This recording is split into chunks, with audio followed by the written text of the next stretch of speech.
की ज्याच्यामध्ये आपण जास्तीत जास्त एरिया कमीत कमी टाइम मध्ये सर्वे करत असतो. मग त्यामध्ये त्याला फोटोग्रामेट्रीला क्लासिफाईड केलेलं आहे. एक प्रायमरी क्लासिफिकेशन आणि एक सेकंडरी क्लासिफिकेशन मध्ये. त्याची डेफिनेशन पहिल्यांदा आपण बघूयात. Photogrammetry is a method of surveying in which plans और maps are prepared from photographs. That means आपण जे बघतो ते aerial photogrammetry. Aerial photogrammetry means the photographs taken from the air. म्हणजे एरोप्लेन मधनं आपण जे काही फोटोग्राफ्स एखाद्या सर्टन एरियाचे जे फोटोग्राफ्स घेऊ त्याच्यावरनं आपण प्लॅन्स किंवा मॅप्स तयार करतो. त्याच्यावर दिसणाऱ्या इन्फॉर्मेशन वरनं आपण प्लॅन्स किंवा मॅप्स तयार करतो. समजा एखाद्या व्हिलेजचा आपण प्लेन मधनं किंवा एअरक्राफ्ट मधनं जर फोटोग्राफ घेतला तर त्याच्यामध्ये आपल्याला काय काय डिटेल्स दिसू शकतात की कल्टिवेटेड एरिया किती आहे, नॉन कल्टिवेटेड एरिया किती, क्रॉस कल्टिवेटेड एरिया किती, किती एरियावरती कल्टिवेशन झालेलं नाहीये किंवा कोणकोणत्या टाईपचं कल्टिवेशन झालेलं आहे, कोणकोणते पिकं तिथे घेतले जातात, ते सगळं आपण त्या फोटोग्राफ्स मध्ये दिसू शकतो. त्या पद्धतीने आपण त्याचे मॅप्स आणि प्लॅन्स बनवू शकतो. So the photogrammetry is most useful thing as for the civil engineering point of view. त्याचे क्लासिफिकेशन बघूया आपण. प्रायमरी क्लासिफिकेशन आहेत त्याचे. पहिलं आहे टेरेस्ट्रियल फोटोग्रामेट्री, दुसरं आहे aerial photogrammetry. Okay. Terrestrial photogrammetry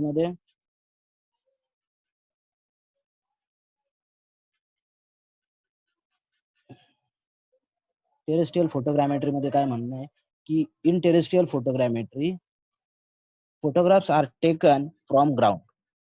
that means जे फोटोग्राफी आपण आपल्या मोबाईलमध्ये करतो, मोबाईलमधून जो कोणता फोटोग्राफ आपण घेतो त्याला तुम्ही म्हणू शकता टेरेस्ट्रियल फोटोग्रामेट्री. आपण मोबाईल मधनं एखादा फोटोग्राफ घेतला तर त्या फोटोग्राफ मध्ये आपल्याला बऱ्याचशा डिटेल्स आपल्याला त्या दिसतात.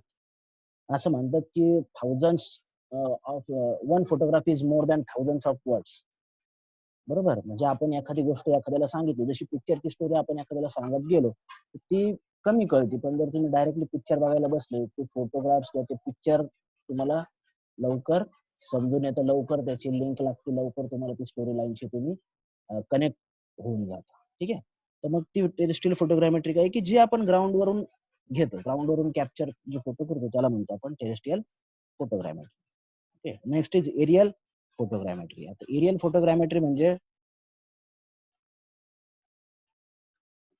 the photographs are taken from air. Okay. जे फोटोग्राफ्स आपण एअर मधनं घेतो, एअर मधनं कॅप्चर करतो. एअर मधनं कॅप्चर करायचे म्हणजे आपल्याला त्याच्यासाठी काही ऍक्सेसरीज लागतील. जसं की एअरक्राफ्ट लागेल किंवा एरोप्लेन लागेल, कॅमेरे लागतील, हाय डेफिनेशन कॅमेरे लागतील. तर ते एअर मधून जे फोटोग्राफ आपण घेतो त्याला म्हणतात एरियल फोटोग्राफ. त्याच्याबद्दल आपण इथं बघणार आहोत. ठीक आहे. खाली सेकंड स्लाइड वर तुम्हाला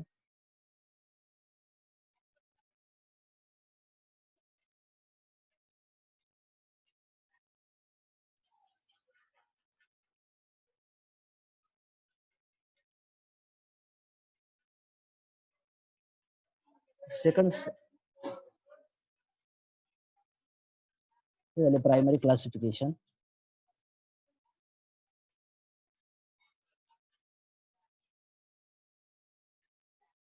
ठीक आहे. इथे तुम्हाला बघायला भेटेल एक फोटो दाखवलाय टेरेस्ट्रियल फोटोग्राफ आणि दुसरा एरियल फोटोग्राफ. तर टेरेस्ट्रियल फोटोग्राफ तुम्ही जर बघाल तर आपल्या मोबाईलमध्ये आपण जो पिक्चर घेतो तो पिक्चर तुम्हाला दिसेल किंवा त्या पद्धतीचा पिक्चर तुम्हाला दिसेल. कॅमेऱ्याने किंवा मोबाईलने जे पिक्चरायझेशन करतो आपण तर ते तुम्हाला दिसेल. दुसरा दिसतो एरियल फोटोग्राफ राईट साईडला. तर तो तुम्हाला वरून म्हणजे टॉप वरनं घेतलेला आहे, हाईट वरनं घेतलाय, म्हणजे प्लेन मधनं घेतलेला आहे. तर that is a example of aerial photographs. Okay. Then moving towards the another classification, that is secondary classification of photogrammetry. Secondary क्लासिफिकेशनला परत दोन याच्यामध्ये त्यांनी डिवाइड केलंय. एक मेट्रिकल फोटोग्रामेट्री आणि एक interpretive photogrammetry. Metric photogrammetry which is also known as quantitative photogrammetry, which includes determination of distance, elevation, area, volume, cross section, etc. from measurements made on photographs to prepare plans or photography maps. आता metric photogrammetry मध्ये आपण quantitative त्याचा study करतो, ज्याच्यामध्ये आपल्याला length, area, distances हे आपण major करू शकतो फोटोग्राफवर आणि त्याच्यावरून आपण स्केल मध्ये कन्वर्ट करून आपले मॅप्स प्रिपेअर करू शकतो. ओके. नेक्स्ट आहे interpretive photogrammetry. Interpretive photogrammetry which is also known as qualitative photogrammetry It involves identifying objects from their photographic image and judging their significance through careful and systematic analysis. Qualitative म्हणजे जसं तुम्हाला सांगितलं, की एखादा area आहे, एखादं गाव आहे, त्या गावामध्ये कोणत्या प्रकारची शेती घेतली, कोणत्या प्रकारची पिकं घेतली जातात, कल्टिव्हेशन कोणत्या टाईपचे आहे, कोणकोणते फ्रुट्स किंवा कोणकोणते व्हेजिटेबल्स तिथे घेतले जातात, याच्यावरून आपल्याला त्या फोटोग्राफवरून आपण ते क्वालिटेटिव्हली डिटरमाइन करू शकतो. ठीक आहे. So that is a interpretive photogrammetry that interprets some information. Okay. Then the critical factors considered in identifying objects are the shape, size, pattern, shadow, tones and texture of their image. म्हणजे त्या फोटोग्राफवरती जे shape, जे size किंवा जो colour आपल्याला identify होतो, त्याच्यावरून आपण जी इन्फॉर्मेशन घेतो ती क्वालिटेटिव्हली तुम्ही घेऊ शकता. त्याला तुम्ही म्हणणार इंटरप्रेटिव्ह फोटोग्रामेट्री. लक्षात घ्या. मेट्रिक फोटोग्रामेट्रीमध्ये आपल्याला क्वांटिटेटिव्ह असतं, क्वांटिटेटिव्ह फोटोग्रामेट्री असते आणि इंटरप्रेटिव्ह फोटोग्रामेट्री ही क्वालिटेटिव्ह असते. क्वांटिटेटिव्ह फोटोग्रामेट्रीमध्ये तुम्ही डिस्टन्सेस, एलिव्हेशन, एरिया, व्हॉल्यूम याच्यामध्ये तुम्ही क्वांटिटी फाइंड आउट करू शकता. इंटरप्रेटिव्ह फोटोग्रामेट्रीमध्ये तुम्ही त्या एरियाचा किंवा त्या फोटोग्रामेट्रीचा सिग्निफिकंट स्टडी तुम्ही त्याच्यामध्ये करू शकता. ठीक आहे. Next, advantages of photogrammetry.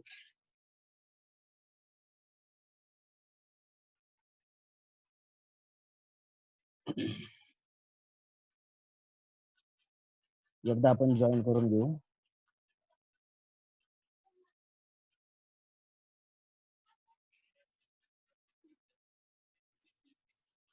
Okay. आवाज येतोय सगळ्यांना?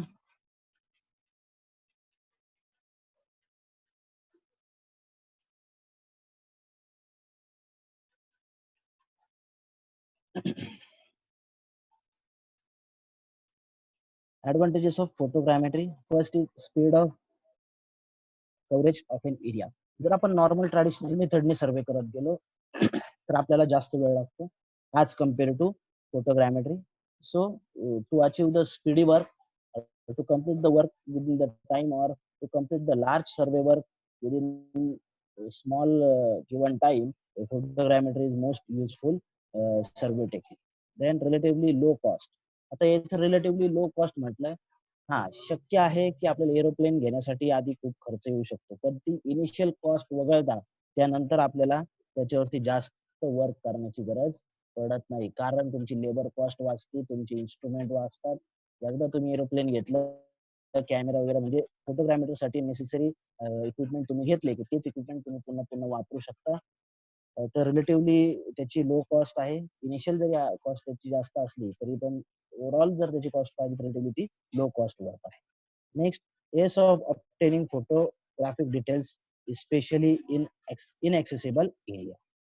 आता इनएक्सेसिबल एरिया जर असेल, तर आपल्याला ट्रॅडिशनल मेथड असेल, चेन सर्वेइंग असेल, ट्रॅव्हर्स सर्वेइंग असेल, प्लेन टेबल असेल, तर हे सगळे सर्वेचे जे मेथड्स आहेत, त्या कंडक्ट करायला डिफिकल्ट जातं. पण इनएक्सेसिबल एरियामध्ये फोटोग्रामेट्रीने आपण सर्वे करणं इझी जातं. ठीक आहे. So that is a most useful advantage of photogrammetry, that it is useful to conduct the survey or to collect the topographic details in inaccessible area. Next, reduce likelihood of omitting data.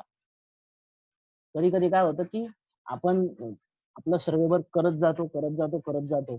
पण फक्त आपण length major करत गेलो particular एरियाची किंवा एखाद्या गावातल्या area आपल्याला major करायचं, तर आपण फक्त त्या सर्वे करत असताना फक्त एरियाच मेजर करतो. पण फोटोग्रामेट्रीमध्ये तुमच्याकडे ते पिक्चर डायरेक्टली त्या गावाचं किंवा त्या पर्टिक्युलर एरियाचं पिक्चर तुमच्याकडे असल्या कारणाने तुम्हाला जर इन फ्युचर आणखी काही ॲडिशनल डाटा पाहिजे असेल, तर तो डाटा तुम्ही तिथून मिळवू शकता. ठीक आहे.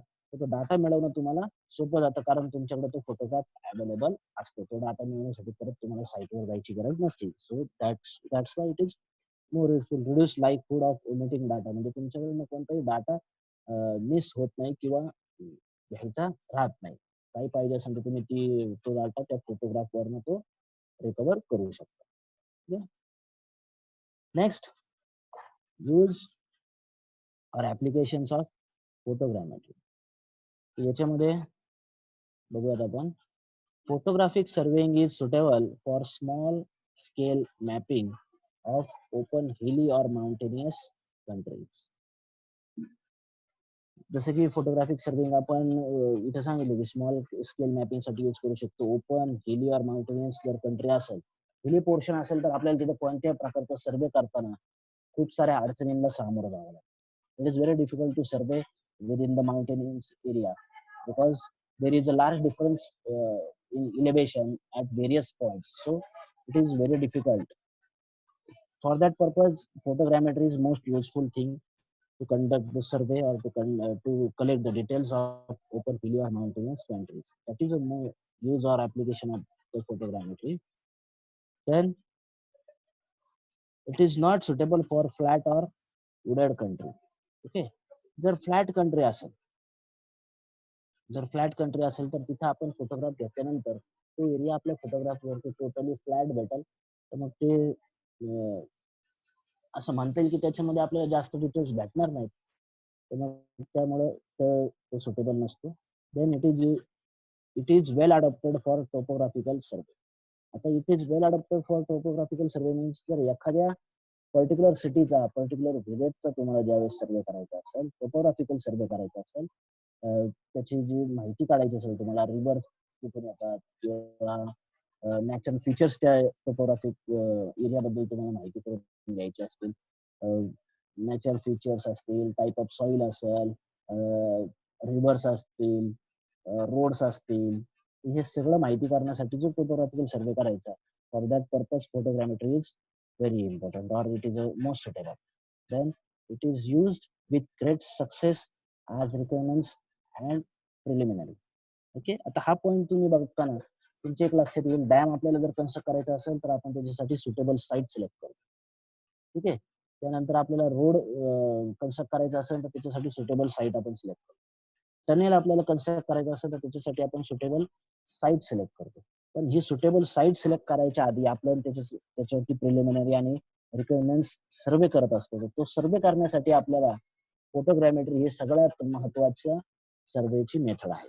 ज्याच्यावरती तुम्ही फोटोग्राफ कॅप्चर करून त्या फोटोग्राफवरनं you will decide which is shortest route for the construction of tunnel, which is flat terrain for the construction of road, which is which area is having a strong boundary to construct the dam.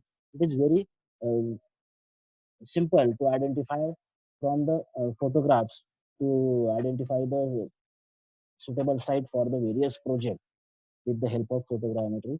So it is very useful in requirements and preliminary surveys. Then survey for roads. Okay. Railways, canal, towns, harbour, etc. आता road, railway, canal, towns आणि harbour याच्यावरती जो सर्वे करतो, तर road हा खूप साऱ्या kilometre length असू शकते. रेल्वेची खूप सारी किलोमीटर लेंथ असू शकते. तर त्या लेंथवरती आपण ज्यावेळेस सर्वे करत जातो, तर तो सर्वे करण्यासाठी आपल्याला खूप जास्त वेळ जातो. तो वेळ वाचवण्यासाठी आपण फोटोग्रामेट्री करू शकतो. फोटोग्रामेट्रीवरनं आपल्याला पाहिजे तितका एरिया आपण एका दिवसामध्ये किलोमीटरमध्ये 100 किलोमीटर, 200 किलोमीटर, 300 किलोमीटर आपण त्याचे फोटोग्राफ कलेक्ट करू शकतो आणि त्यानुसार आपल्याला कोणत्या पॉइंटवरती काय वर्क करणं गरजेचं आहे. रेल्वे असेल, if there is any repair we can find out with the help of photogrammetry. Canal, if there is any emergency in canal or to construct a canal also, photogrammetry is most useful. Okay. Then it is also particularly suitable for inaccessible regions, forbidden properties, unhealthy regions, etc. आता याचा एक आणखी एक उपयोग, याचं फोटोग्रामेट्रीचं आणखी एक application आपल्याला असं सांगता येईल की इनएक्सेसिबल रिजन जर असेल, जंगल असेल, देन म्हणजे फॉरेस्ट मध्ये असेल, हिली रिजन मध्ये असेल किंवा असा एरिया जिथे मनुष्य पोहोचणं अवघड आहे, त्या एरियामध्ये आपण फोटोग्रामेट्री यूज करू शकतो. देन फॉरबिडन प्रॉपर्टीज असतील, जर एखादी प्रॉपर्टी असेल ज्याच्यामध्ये आपल्याला ऍक्सेस तुमचा डिनाय केलेला आहे, ऍक्सेस तुम्हाला दिलेला नाहीये, त्या एरियामध्ये तुम्ही जाऊ शकत नाही, तर अशा एरियामध्ये सुद्धा तुम्ही photogrammetry by the airbase you can conduct a photogrammetry survey. Then unhealthy regions, जर एखादा रिजन असेल की जिथं मनुष्यासाठी तो एरिया घातक असेल किंवा अनहेल्दी तिथं कंडिशन्स असतील, तर तुम्ही तिथं फिजिकली जाण्यापेक्षा तुम्ही एरियल फोटोग्रामेट्री करून सुद्धा ते डिटेल्स मिळवू शकता. तर हे झाले त्याचे युजेस. तर हे युजेस असताना, हे ॲप्लिकेशन असताना आपल्याला असं दिसून येतं, की फोटोग्रामेट्री ही ट्रॅडिशनल मेथडवरती किंवा आपल्या ज्या रेग्युलर मेथड्स त्या सगळ्या मेथडवरती त्याचे बरेचसे काही ॲप्लिकेशन किंवा युजेस आहेत, की जे आपल्याला फोटोग्रामेट्री वापरल्यामुळे त्याचा फायदा फोटोग्रामेट्रीचा जास्त करून घेता येऊ शकतो. फोटोग्रामेट्री आपला टाईम रिड्यूस करते. कमी टाईममध्ये आपलं जास्तीत जास्त सर्व्हे करता येतो. फोटोमध्ये आपल्याला जास्तीत जास्त संपूर्ण जास्तीत जास्त म्हणण्यापेक्षा everything we will see in the photograph. That's why we do not omitted any data. If we required any data at a certain stage, we can obtain it from that photograph also. Okay. Then photogrammetry we can use in inaccessible area or forbidden properties or where and in the region where the unhealthy condition is there. So the photogrammetry is very useful for us. Then prominent uses of metric or quantitative photogrammetry. जसं आपण पाहिलं वर secondary classification मध्ये metric photogrammetry म्हटलंय. Metric photogrammetry is also known as quantitative photogrammetry. So there are this is the uses of that quantitative photogrammetry. First is to compute coordinates of section corners, boundary corners, etc. Then to prepare large scale maps for subdivision design. Then to map shore line in hydrographic survey. आता याच्यामध्ये जर तुम्ही पाहिलं तर त्यांनी काय सांगितलं, की एखाद्या पर्टिक्युलर एरियासाठी आपल्याला कोऑर्डिनेट्स जर पाहिजे असतील, त्याचे बाउंडरी कॉर्नर्स जर फिक्स करायचे असतील, तर आपण ते फोटोग्रामेट्रीवरनं करू शकतो. Second to prepare large scale map for sub division design. Photogrammetry मधला एखादा एरिया त्या फोटोमधल्या एखाद्या एरियाबद्दल जर आपल्याला मॅप बनवायचा असेल, तर त्याला लार्ज स्केलमध्ये कन्व्हर्ट करून आपण त्याची मेट्रिक फोटोग्रामेट्री करू शकतो. तर ते सुद्धा आपल्याला याच्यामध्ये करायचे चान्स फोटो आपल्याकडे अवेलेबल असल्यामुळे ते आपल्याला याच्यामध्ये चान्स भेटतो. To map shore line in hydrographic survey. जसं की हायड्रोग्राफिक सर्वेमध्ये आपण पाहिलं युनिट नंबर 2 मध्ये, की आपण काय करतो शुअर लाईन सर्वे करतो. तर शुअर लाईन सर्वे करत असताना त्याला मॅप कसं करायचं, त्याला मॅपवर ड्रॉ कसं करायचं, हे सुद्धा आपण फोटोग्रामेट्रीवरनं तो आपण शोर लाईन मॅपवर ड्रॉ करू शकतो. त्या शोरच्या पर्टिक्युलर पॉइंटला काय डिटेल्स आहे आपण त्या फोटोवरनं त्या मॅपवरती पुट अप करू शकतो. So that is also useful. Then the fourth point is to determine precisely coordinates of ground control points. Ground control points जे काही आपण आयडेंटिफाय केलेले असतील सर्वे करत असताना, जे काही ग्राउंडवरचं जे आपलं कंट्रोल आहे, त्याला आपण हॉरिझॉन्टल कंट्रोल म्हणतो. तर ते हॉरिझॉन्टल कंट्रोल जर आपण प्रिसाइजली ते आपल्या मॅपवरती किंवा फोटोग्राफवरती आपण ते लोकेट करू शकतो. पर्टिक्युलर पॉइंटवरती जर आपण एखादा बेंचमार्क फिक्स केला असेल, तर तो फोटोग्राफ काढल्यानंतर त्या फोटोग्राफवरती सुद्धा आपण तो पॉइंट इझिली आयडेंटिफाय करू शकतो. Then to develop the necessary information for modern land data system. Okay. आता याच्यामध्ये सांगितलंय, की जे काही मॉडर्न डाटा सिस्टम आहे आपल्याकडे, मॉडर्न लँड डाटा सिस्टम आहे. जे काही मॉडर्न सर्वे आपण करतो, त्याच्यामध्ये जो डाटा नेसेसरी असतो, तो डाटा आपण ह्याच्यामधनं नेसेसरी इन्फॉर्मेशन आपण डेव्हलप करू शकतो आणि ती त्याच्यामध्ये फीड करून आपल्याला जे काही सर्वे, जो क्वांटिटेटिव्ह सर्वे करायचा आहे, तो आपण त्याच्यामध्ये काढता येतो. 6 आहे for town and country planning and development estate management.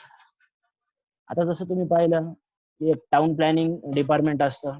तर टाउन प्लॅनिंग डिपार्टमेंटमध्ये प्रत्येक एरिया हा डिव्हाईड केलेला असतो. रेसिडेन्शियल एरिया कोणता, इंडस्ट्रियल एरिया कोणता, सपोज ॲग्रीकल्चर एरिया असेल तर ॲग्रीकल्चर एरिया कोणता, देन ॲम्युनिटीजसाठी जर एरिया रिझर्व्ह केला असेल, तर तो ॲम्युनिटीजसाठीचा एरिया कोणता. तर हे सगळे एरिया आपण फोटोग्रामेट्रीवरनं प्लॅनिंग करू शकतो. फोटो काढून त्या पर्टिक्युलर रिजनचा, त्या पर्टिक्युलर एरियाचा फोटो काढून आपण तो एरिया इझिली आयडेंटिफाय करू शकतो किंवा डिस्ट्रिब्यूट करू शकतो किंवा त्याचं proper planning with the help of that photograph we can do it.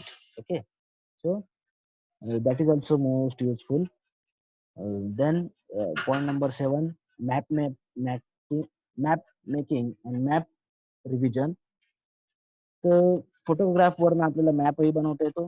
सोबत मॅपचं रिव्हिजनही करता येतं. मॅपवर ॲडिशनल काही डिटेल इन्फॉर्मेशन प्रिपेअर केलेल्या मॅपवर जर ॲडिशनल काही डिटेल इन्फॉर्मेशन आपल्याला पुटअप करायची असेल, तर तेही करू शकतो. Then reservoir planning. रिझर्वायर प्लॅनिंगमध्ये आपण जर फोटोग्राफ काढला, एखाद्या रिझर्व्हायरचा फोटोग्राफ काढला. तो फोटोग्राफ आपण त्याच्या फोटोग्राफचा आपण जर मॅपमध्ये कन्व्हर्जन केलं आणि त्या मॅपवरनं आपण जर डिजिटल प्लॅनिमीटर वगैरे असे ॲडव्हान्स काही इक्विपमेंट यूज केले, तर आपल्याला तो एरिया कळतो. आणि त्या एरिया आणि वॉटरची अवेलेबल डेप्थ असेल, तर आपण इझिली त्याच्यावरनं आपलं stored water किती आहे? The water available in the reservoir, we can easily calculate that quantity of water. So it is also useful for the reservoir planning also. Then land drainage and soil erosion. जसं की आपण बघतो की पाण्यामुळे soil erosion होतं. मग त्याला आपण जमिनीची धूप म्हणतो. तापमान वाढीमुळे जमिनीची धूप होते. पाऊस पडला, डिफॉरेस्टेशनमुळे जमिनीची धूप होती. सॉइल इरोजन होतं. तर हे सगळ्या गोष्टी आपल्याला फोटोग्राफ्समधून आपण आयडेंटिफाय करू शकतो.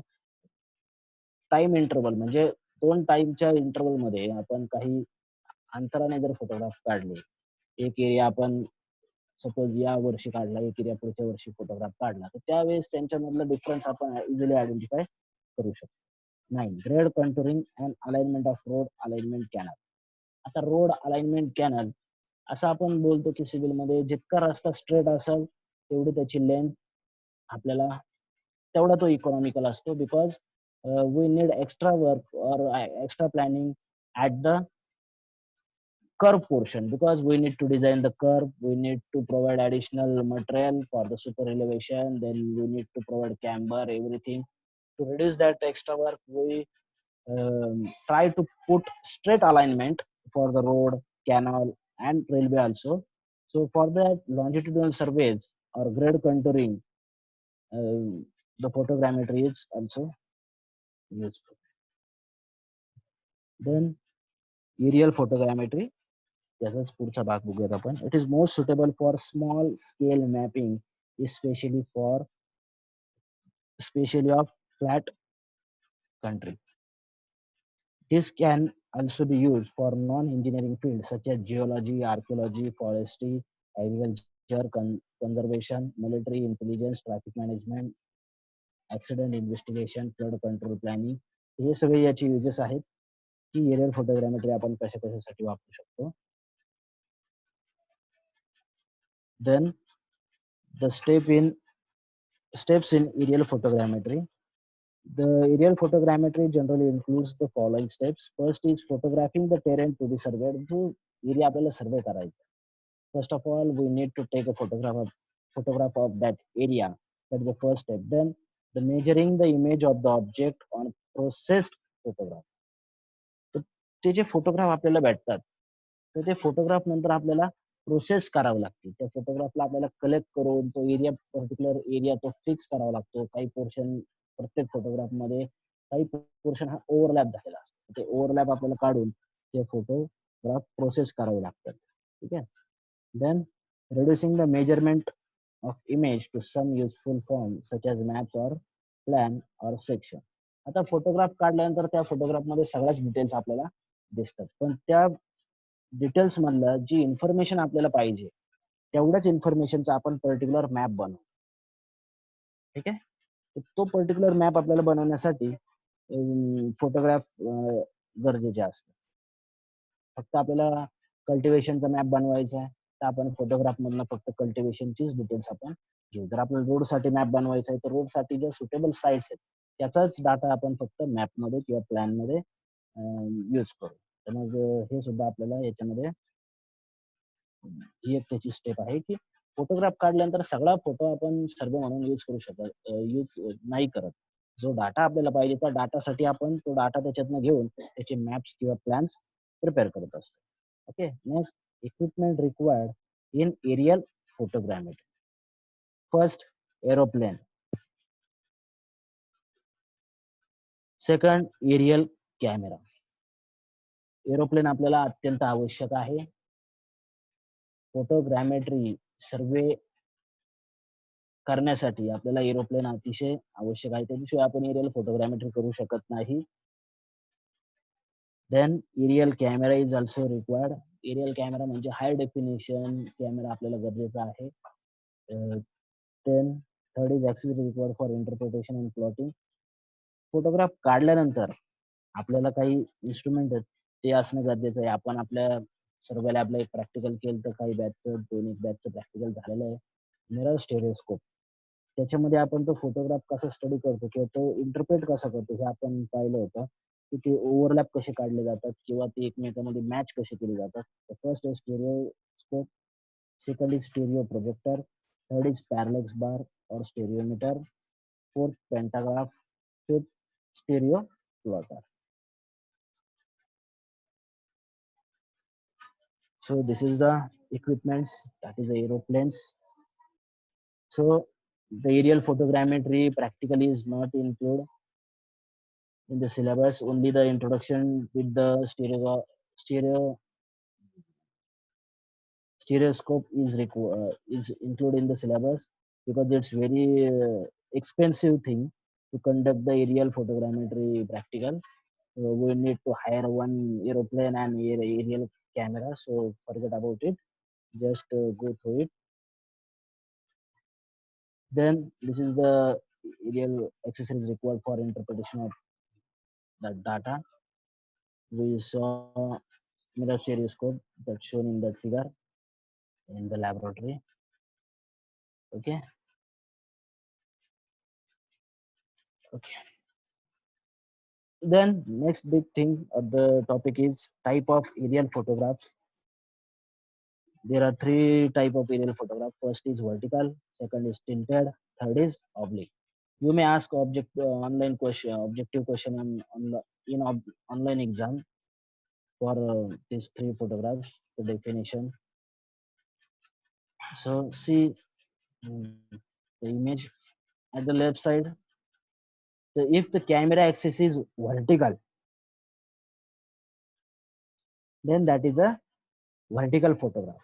If the camera axis is inclined, incline by a very small amount, then that is a low oblique photograph.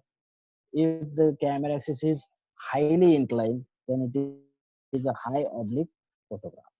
Okay. So first, vertical photograph. These are the photographs taken with the camera axis as nearly vertical as possible.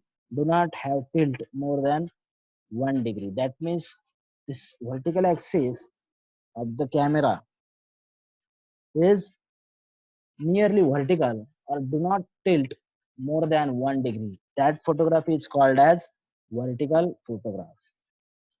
Vertical photographs are the main way of obtaining photo image for topographic mapping. आता topographic mapping करत असताना vertical photograph आपल्याला गरजेचा आहे. जितका तुमचा photograph incline येईल तेवढा त्याच्यामधला डाटा हा आपल्याला